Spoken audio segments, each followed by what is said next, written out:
नहीं, अबू। बड़े गुस्से में है। खैरियत? गाड़ी कहाँ है आपकी? क्यों? गाड़ी पर कहाँ जाना है आपने? और आप आई कैसे अपने माँ बाप के घर से?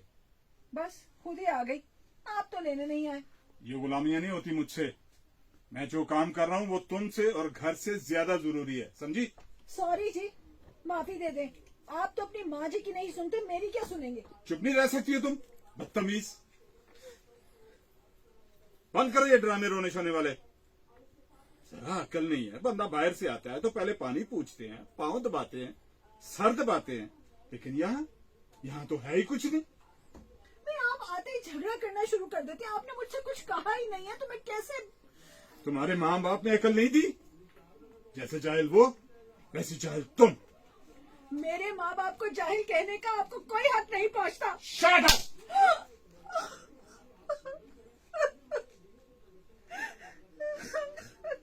बातें करती है। ताली मारी है, थप्पड़ नहीं मारा, पहले बता रहे हैं।